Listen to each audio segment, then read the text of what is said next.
कुछ लोफर मुझे पोयां पिया आहिनि, मूंखे खणी वेंदा। मां हथ थी वधां, मुंहिंजी मदद कयो।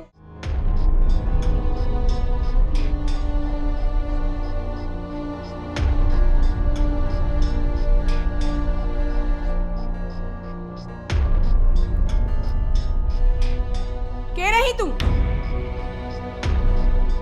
हाँ हिते छा पई करी? मां सदोरी। तूं हिते अंदर कीअं आई आहीं? दरवाज़ो खुलियल हो। चङो हाणे हल, डरे था, मां दरवाज़ो बंदि कयां? वॾेरी, मूंखे पनाह ॾियो था। केर वॾेरी? मां का वॾेरी वरी ॾिना आहियां? मूंखे पनाह ॾियो था। मां तव्हांजे अॻियां हथ थी ॿधां। मां बेवस थी हेॾे तव्हांजे अंदरि आई आहियां। कुझु लोफर मुंहिंजे पोयां पिया आहिनि, मूंखे खणी वेंदा। मां हथ थी ॿधां, मुंहिंजी मदद कयो। पर तूं आहीं केर? किथां जी आहीं? मां तव्हांखे ॿुधायां थी, मां तव्हांखे सभु कुझु थी ॿुधायां। चङो अच हलिया वेह हिते।